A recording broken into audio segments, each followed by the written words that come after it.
लाल लाल viewers, आज हम weekly legal updates करने वाले हैं 2 मार्च 2026 से 8 मार्च 2026। So let's start. फर्स्ट हमारे पास केस है सुप्रिया गौरव दवे वर्सेस गौरव जिंद्र पटेल।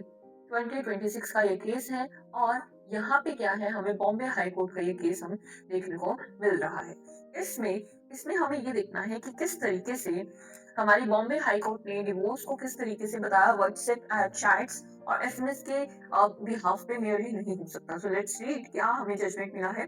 केस का नाम हमें याद रखना है, सुप्रिया गौरव दलवे वर्सेस गौरव जिंदर पटेल। 2026 का केस है, बॉम्बे हाई कोर्ट का ये केस है। So let's read. Bombay High Court held that divorce cannot be granted merely on basis of WhatsApp chats or SMS messages. Divorce सिर्फ व्हाट्सएप मैसेजेस और चैट्स पे नहीं दिया जा सकता unless they are properly proved as evidence, और उन्हें अगर जब तक प्रॉपर्ली प्रूफ नहीं किया जाता as evidence. Electronic communication must be established according to the rules of evidence before being relied upon by the court. In this case, the family court granted divorce under section 13A 13(1)(a) of the Hindu Marriage Act cruelty based on mainly on unproved WhatsApp chats. The High Court held that the wife was not given an opportunity to challenge those messages. The decree of divorce was therefore set aside and the case was sent back to the family court for fresh hearing. यहाँ पे क्या है, problem ये आया था कि जो female है, वाइफ है, उनको सफिशिएंट अपॉर्चुनिटी नहीं दी गई थी कि वो उन मैसेजेस पे क्या है चैलेंज कर सके। इसलिए इस पे कोर्ट ने क्या है दोबारा ये डिक्री देके डिवोर्स को फ्रेश हियरिंग के लिए दोबारा भेज दिया है फैमिली कोर्ट में। तो ये हमारा केस था।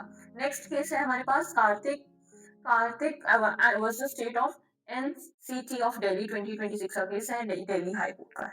Delhi High Court held that two consenting adults in a living relationship are entitled to police protection from the threats by family members. So police protection मिलेगा to consenting adults in a living relationship, threats by family members। तो ये चीज obviously 18 से ऊपर कोई है, अगर वो लिव इन में रहना चाहता है तो रह सकता है। तो यही चीज है, तो इस चीज के लिए क्या है, पुलिस प्रोटेक्शन देना पड़ेगा। किससे?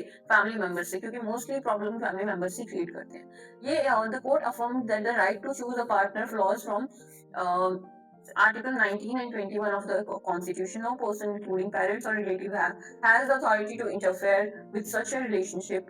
Although a live-in relationship is not legally identical to marriage, it is still a union between consenting adults and is protected under the Constitution. Protection live-in relationship is क्या है, legalized है, protection में है, right? तो इसके लिए कोई भी आपको प्रॉब्लम नहीं कर सकता है। The court therefore directed the police to provide protection whenever required.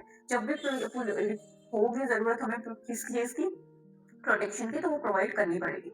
Next is भाग्य लक्ष्मी को कोऑपरेटिव बैंक लिमिटेड वर्सेस बाबस दास अमल थालपाल 2026 सुप्रीम कोर्ट। तो सुप्रीम कोर्ट का ये जजमेंट हमें देखना है। तो supreme court held that a guarantor surety is not liable for loan amounts withdrawn beyond the sanctioned limit without their consent. अब श्योरिटी आपने पढ़ा होगा कॉन्ट्रैक्ट में, तो ये जो श्योरिटी है, जितना उसने लिमिट बताया था, है ना, कि इतना लिमिट, उसकी कंसेंट के बिना अगर वो लोन पास हुआ है तो उसके लिए क्या है, लाइबल श्योरिटी नहीं होगा, राइट। अब section number 133 of the Indian Contract Act आपने पढ़ा होगा। If the terms of the contract are varied without surety's consent, the surety is discharged only for the excess amount arising from the variation, not the original guaranteed amount।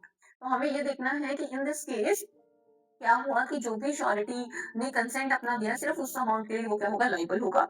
Without consent अगर beyond the sanction limit अगर loan दिया जाता है तो surety कोई भी liable नहीं होगा। इस चीज का ध्यान रखना है। और surety is discharge only for the excess amount Ryzen from the variation. अब यहाँ पे क्या है, किस चीज से डिस्चार्ज है, जो एक्सेस अमाउंट है सिर्फ उसके लिए वहां से डिस्चार्ज है। In this case the borrower withdraw money with beyond the agreed limit, है ना, लिमिट से ज्यादा, विदाउट इन्फॉर्मिंग द श्योरिटीज को बिना इन्फॉर्म किए। therefore the sureties were liable only for the original guaranteed amount of 4 lakh with interest, है ना। तो श्योरिटी किसके लिए, सिर्फ इसके लिए लाइबल होगा, not for the additional overdraft के लिए क्या है, लाइबल नहीं होगा। तो ये चीज हमें ध्यान रखनी है। ये इसका नाम हमें याद रखना है, भाग्य Lakshmi cooperative bank limited versus बाबल दास पटेल। ठीक है, तो ये केस का नाम याद रखें। नेक्स्ट केस है शुभित कुमार वर्सेस स्टेट 2026 का केस है ये, बॉम्बे हाई कोर्ट का गोवा बेंच का केस है।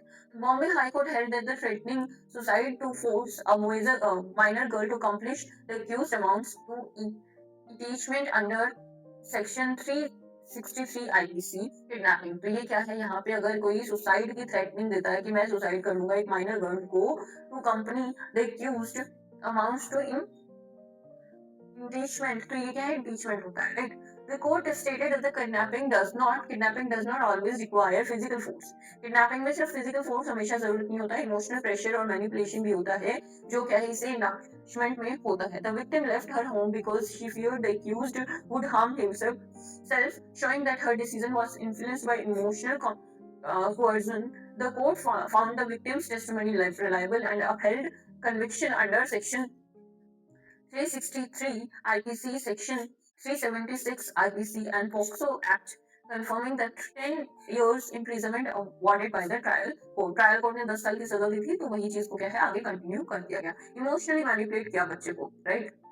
और इसमें नेक्स्ट हमारे पास केस है Kirti Verma versus state of UP 2026 का केस है, इलाहाबाद हाई कोर्ट का केस है। Allahabad high court held that rerecording a statement under section 183 BNSS, earlier क्या था ये 164 सीआरपीसी था, can not be ordered as a routine practice. तो आप मुझे बताएं कि आपको बीएनएसएस पे एक प्लेलिस्ट चाहिए कि नहीं, मेरे से चाहिए तो कमेंट कीजिए BNSS, I will make sure कि आपको प्रोवाइड करूं।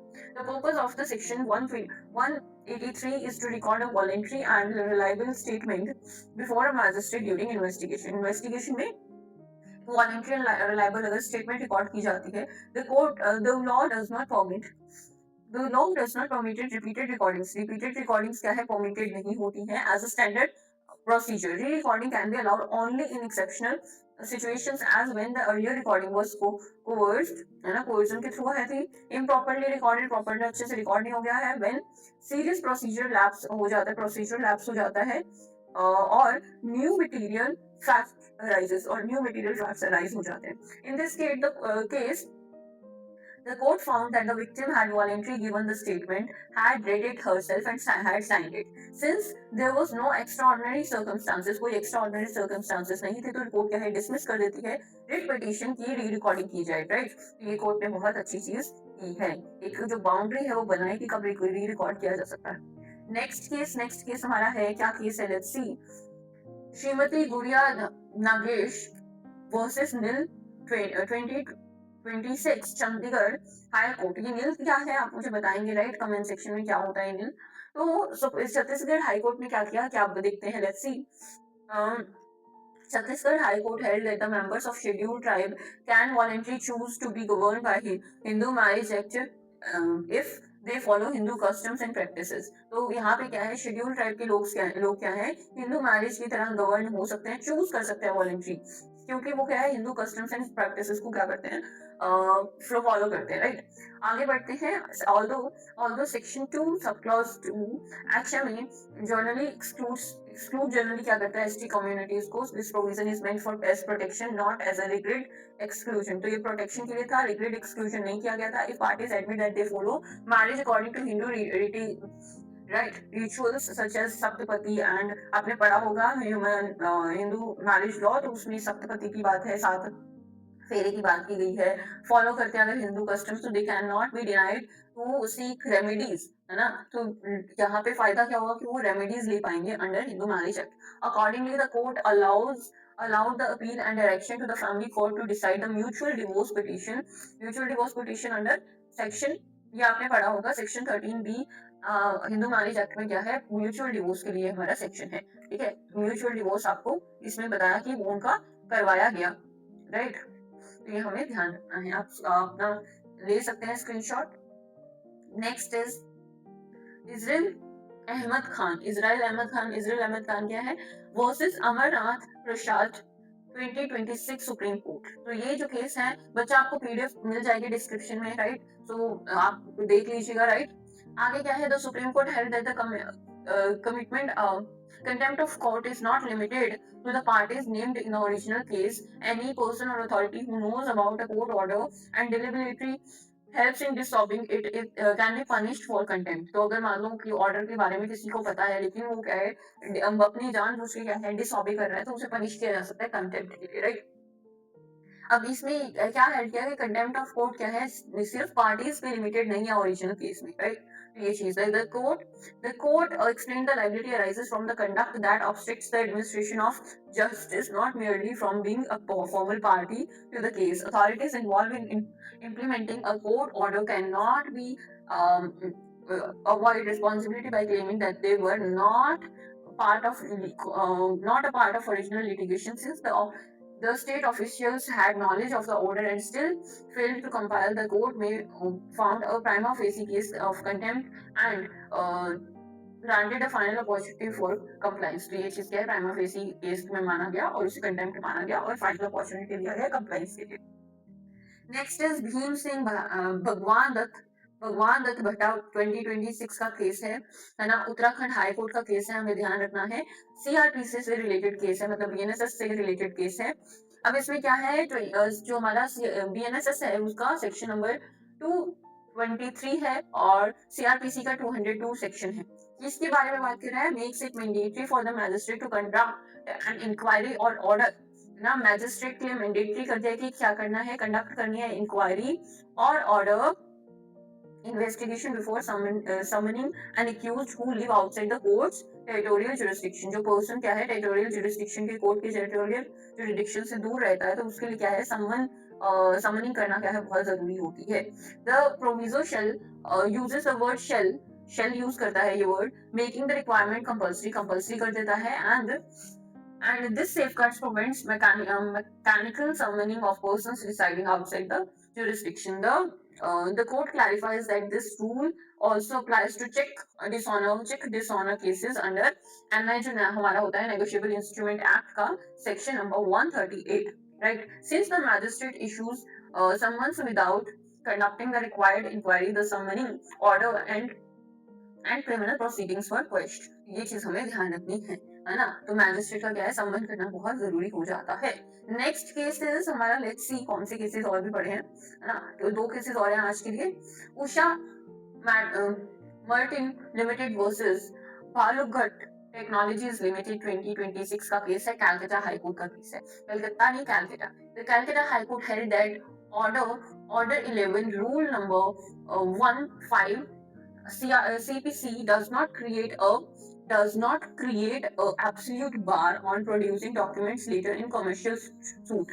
तो कमर्शियल जो सूट्स होते हैं है ना, जो भी हमारा सिविल होता है तो उसे सूट बोलते हैं, राइट। वो पहनने वाला सूट नहीं, जो केस होता है उसे सूट बोला जाता है। The court has discretion to allow additional documents if reasonable cause is shown for earlier disclosure. Even if the case has reached the stage of final arguments, the court may permit such documents in order to ensure substantive justice. At this age, the court is not required to examine the authority or authentic or evidentiary value of the documents. These issues will be decided during trial. Since the plaintiff gave a reasonable explanation, the court allowed the application। तो कोई reasonable explanation दिया गया था इसलिए court ने apply कर दिया। इसमें क्या है एविडेंशियरी वैल्यू ऑफ डॉक्यूमेंट्स या फिर अथॉरिटी होना चाहिए।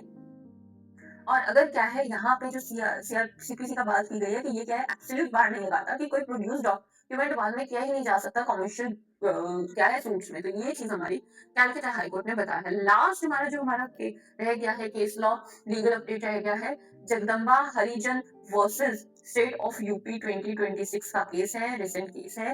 अब इलाहाबाद हाई कोर्ट के बारे में बात हो रही है।